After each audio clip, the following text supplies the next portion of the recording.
ano nang gagawin ko? Hirap na ako.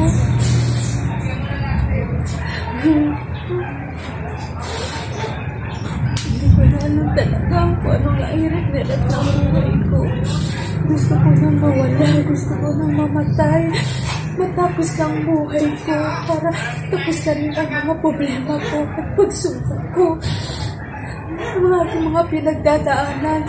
Ang mga anak ko, hindi ko sila mapapagtapos sa pag-aaral. Paano na gagawin ko nito? Sino malalapitan mo? Wala. Wala akong malalapitan ni isang tao, kamag-anak ko, kaibigan ko. Wala akong malalapitan ni isa. Kaya, itaanin ko na yung buhay ko. Kitlin, mamamatay na lamang ako.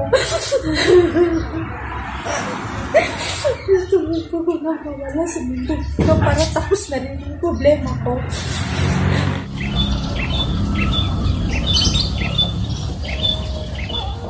Kamusta na kaya si Maring Bina, ano? Pupuntahan natin at nagmumok-mok na sa kanyang kuweba. Ay, lumabas. Marikoy! Ano ba? Ba't ganyan na itsura?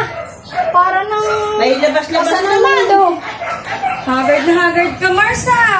Eh, paano naman? Ako naman problema. Sa dami ba naman ang aking mga suliranin, yung mga problema ko? Siguro naman, alam ninyo, di ba? Dahil kayo naman ang mga kasama mo.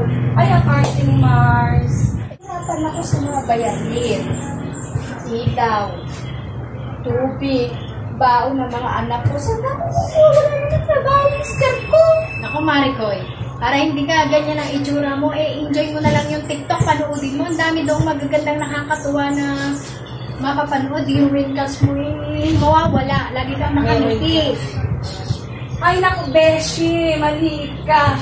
Wag yung TikTok na yan. Kung ako sa'yo, Mars, sumama ka sa akin tuwing Sunday, mag-session tayo ni Kumaring LV. Mag-ano tayo, madyong tayo, malilibang ka na. Pwede ka pang manalo. Naku, yun ang gawin mo. Ano ma? Dahil natin sa mabuting usapan. Ano gusto mo, dapat? O bilog? Bote, usapan. Eh, di pag nasa bahay ako, nandun pa rin yung bigat. Diba? Pang samantala, nalimutan mo problema. Ay, kailan naman yung Ganyan ang Ay, pasi ka, Mare! Kamali sa inyo, ang dami mong bisitahin na nagkagandahan. Oo nga eh. Kami po i-alis na. Wala po naman naalis na agad kayo. Kanina pa po kami. Marami pa ho kaming gagawin. Kanina po Dinalaw lang na. Ano, Mare? Kamusta ka na? Eto, ganun pa rin. Problema pa rin, Mare. Hindi matanggal-tanggal ang aming mga problema. Alam mo naman, di ba? Yung mga problema natin talaga.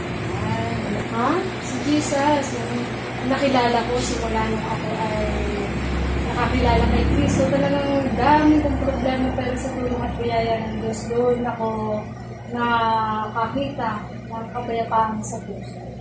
Ito ba may anong araw ka pwede? Baka din kayo panglalaya sa church. Pwede ako ng Sunday. Sunday. Hindi aasahan kita sa Sunday na darating. Sige. Kita dito.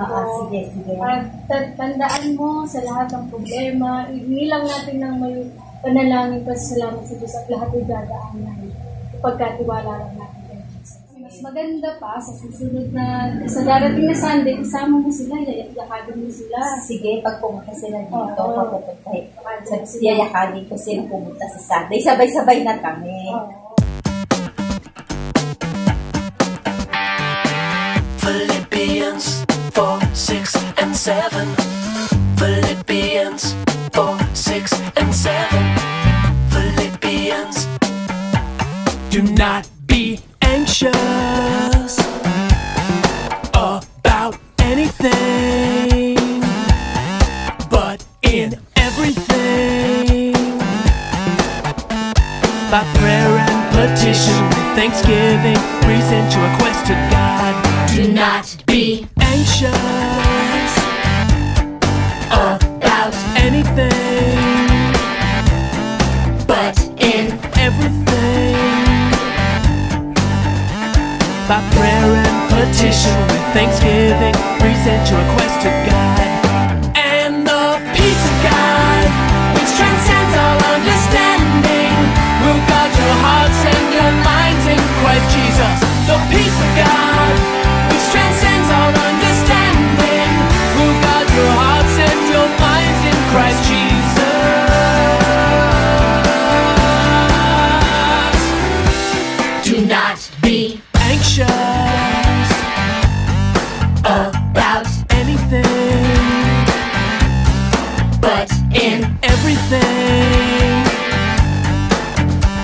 By prayer and petition with thanksgiving, present your request to God. And the peace of God, which transcends all understanding, will guard your hearts and your minds in Christ Jesus. The peace of God, which transcends all understanding, will guard your hearts and your minds in Christ Jesus. Philippians 4, 6, and 7. Philippians. Do not be anxious about anything, but in everything, by prayer and petition with thanksgiving, present your request to God.